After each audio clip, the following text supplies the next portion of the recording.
As a top earner in an organization where you have a specific subject matter responsibility, or a manager, or otherwise working with highly compensated teams, how you report status is critically important. I'm Justin Hitt with Inside Strategic Relations. Today I want to share with you, and I've written about this many times, I've talked about this many times, but the value of executive level communications. Perhaps you're a middle manager, perhaps you're an engineer, perhaps you're on a team where you have a unique subject matter expertise. This makes you deficient in areas of communications that can make it difficult for you to advance in an organization. These communications deficiencies are inherent into having a highly specialized skill, but they are easily overcome if you understand three key principles. Those three key principles are: executives are busy. Executives, while they may be intelligent, they aren't very smart when they're reading stuff on screens. And finally, executives need to make decisions. Now, it doesn't matter what an executive asks you to send them. They may want more information. They may want less information. They may want information written in such a way a third party would understand it. They may want information written in such a way that only they would understand it. There are so many characteristics on how an executive is going to ask you to communicate with them. But the key effective matter means outcome. What is it that executive wants that's going to help them make better decisions? Now, it's possible that that executive, that upper level leadership, doesn't know what they need to make better decisions. Now, you can help them, and that would significantly drive forward the outcomes that we're looking for here. So an executive says, hey, send me a daily status report on this project. What does that mean? Well, a daily status report, it means there's a fire going on somewhere. And if you could understand what the fire is, you could tailor the status according to the fire. So executives really need to know where there are emerging risks, where there are problems, like a deliverable is going to fail, and then also what to keep an eye on down the line. They don't care what you do every day. They don't care what I's you dotted or what things that you've written down. And they might ask for this information, but it is not useful for them to make a decision. And since we do talk about psychology, it is possible for you to have an executive that doesn't know what the hell they're doing, and they're just floundering in a position, and they're asking for anything.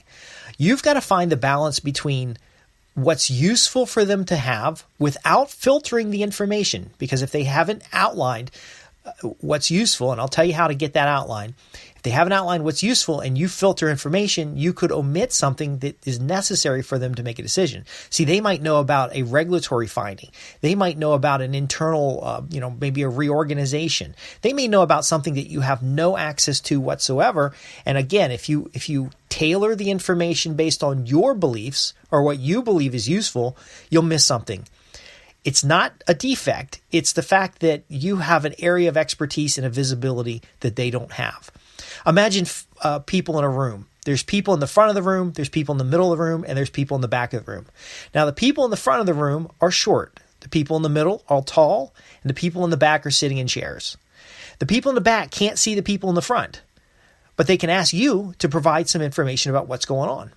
And because you're in a position in the middle, you can see what's going on both sides. Now, the people in the front are busy working, and they're busy working on tasks. The people in the middle are busy working on deliverables, and then the executives sitting in the chairs, they are ultimately looking at the long-term perspective. They're looking at the outcomes derived. Because of this, you've got to translate the subject matter detail of the activity into the plain, easy-to-follow language that executives need to make decisions. Now, I mentioned earlier that executives are not very smart reading email. Here's why. First off, when someone's under a high level of stress and pressure, they actually lose IQ points. It's a temporary loss. Just imagine if you're in a room where there's a gunfight. You're paying attention to very important, focused activities. Most of your executives, most of your high-level leadership are getting bombarded from every direction with very expensive decisions. If you've ever been a manager of a business, if you've ever owned your own company, if you've ever worked in a high stakes IT environment, you know how this is. There's fires everywhere. This lowers general IQ, but it improves their ability to make fast decisions. So if you can deliver information in a very clear and easy to understand way, very simple language, fifth grade, third grade reading level. Now, it has to be complete because some people will deliver third grade information and it really looks like a third grader wrote it. But if you write it in a certain way that it's complete, that executive can look at it, get the key ideas and concepts, make a decision. Now, they're synthesizing key ideas and concepts from hundreds of different sources and then making a decision. That decision is not always going to be right, but it's better that they make a decision than no decision at all. If you provide too much information, they may not know where to go from there. If you provide too little information. Now, I'm not going to address the middle manager conflict where some middle managers, they want volume in their status report to demonstrate how useful they are and how much work they're doing. Some managers will hide things that aren't working out well and focus only on the good news. I'm not going to talk about that kind of stuff. You have to be really careful to make sure you deliver to the executive exactly what they're looking for. And if you don't know, then you need to get an outline of what is their key concerns and areas. Now, I know there's technology today like Asana and Slack and all this where they talk about like instant communications where you're just queuing up all the daily activities and every time someone farts, you put it in there. Every time somebody gets out of their chair, you put it in there.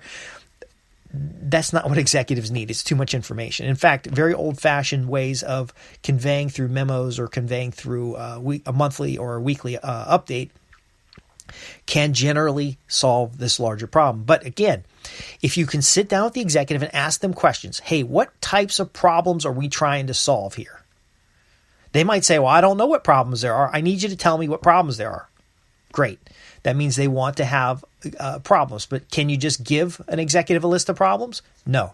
You have to give them a problem and then tell them what you're doing to solve it. Because if they have to solve all your problems, then why do they have you here in the first place? You want to ask them questions like, what are our near-term objectives? What are our long-term objectives? That's different than the problems we got to solve. That's where are we going? You can also ask, what do you need to make decisions? What do you need to know about X to make a decision? What do you need to know about this group to make a decision? And then you ask them about what kinds of decisions they need to make. Now, these types of dialogues and back and forth could happen over time. There are more questions you can ask, but the key is you're going to develop a checklist of maybe the key areas the executive wants a status. You might determine whether they want a project-based status or a task-based status. That might depend on how your group is organized. You want to make sure that the cadence is appropriate. It is possible that they are getting too much status and don't know to stop it. So they got a weekly status report. They want daily statuses on these 3 fires. They want weekly statuses on the general work. And then they want a monthly roll-up. Well, that's a lot of reporting. That means most of your time is going to be spent creating reports rather than actually doing work. What will usually happen is they'll get the items, they'll be overwhelmed. The executive or leadership person doesn't know how to make a decision or what to do. And then eventually overall productivity drops and then they change the method of way they're doing it. They change. A lot of executives will very quickly make decisions based on a lot of information. But if that information is incorrect, inaccurate, filtered, not appropriately formatted, they'll just naturally make wrong decisions. And you'll see good executives get in a bad situation and then, they get laid off. They have better contracts than you and I, but ultimately they can't survive if they're getting the incorrect or wrong picture of what's going on. So it's important. You're going to build this outline. This outline is around the categorization. It's around the prioritization. It's around what's important. Some people will put this in what's called a 4-blocker. In your project management methodology, there would be a 4-blocker. I could go into that at another time. Some people use to do, doing, done, kind of a Kanban type of system. Other people use I see this TP system all the time. Bonfire, TP fire, embers. Well, that's not very clear. Embers is like what the fire's already happened and now we're cleaning up the burned out house. I want you to stick with a very clear system. To do, doing, done is good for your manager, not good for an executive. Executives want to know about deliverables.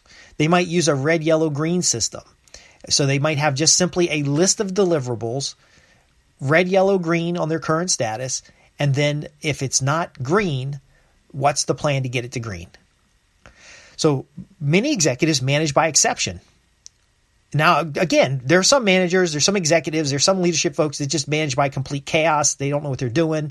It's a complete mess. And it goes through a cycle like that till they get, they kind of get a fine tuning on what's going on. There are executives that they can't figure out what the hell is going on. So they just start firing people because they assume I'm not getting the results I'm looking for. Maybe I don't have the right people. All of this is a unique assessment for your situation. You have to look at your situation, but it doesn't hurt to ask the executive, hey, Miss Executive, what status reports do you receive now that are really useful for your ability to make decisions? And they can send you a sample. Are there any things about the status I've been providing that are really helpful to you? They can tell you. You really have to ask. Don't ever assume. Again, you don't want to filter what you're sending to them. You want to say, hey, do you want to know about such and such? And they'll say, because executives tend to be very direct, they'll say, yes, I want to know about that. Or no, don't bother me with the data. Don't bother me with the sausage making. I just want the sausage. They say stuff like this. And over the years of working with program offices, I worked on a $2 billion program office supporting their communications and their technology. My area was primarily the technology side, but since I had copywriting and communications experience, I supported some of the executive reports, and then I also created dashboards. I've worked in environments where we're landing about $1.5 million in storage equipment every day. So my portfolio at any given time was maybe $35 million worth of storage implementations. And I was ultimately supporting making sure we had the right requirements from the businesses. We had the right cost coding and cost requisition for procurement. And then ultimately we were letting leadership know because they had to make decisions about facilities. There were actually data centers where we didn't have enough floor space to drop the required storage in that location. I've dealt with individuals who have, frankly, saw reporting as an administrative activity rather than a strategic activity. And sometimes you're going to ask about the statuses that they're wanting. They just say, just send it to me. You got to make decisions. So I want to leave you with two important points. One is that your ability to communicate is going to improve your ability to grow in a position. It's going to influence your ability to get cooperation from the people around you and to generally produce the outcomes that you need. And number two is that you can learn how to improve your communications using signals in your current environment as well as the skills that we've described here today. I'm Justin Hitt with Inside Strategic Relations. If you have specific questions about communicating with executives, I do have a library of materials around this from particular consulting assignments and private clients. I would be more than happy to answer your questions. Visit me at www.insidestrategicrelations.com. You can ask your questions there by fax or letter is the priority, and I'll get back to you either through a podcast or direct communications in writing. I'm not going to call you or anything. We're not going to be pen pals. Ultimately, though, I can deliver to you a few action items that are going to really get you going if you can describe the challenge you face, how difficult it is, and what the outcome is that you look for.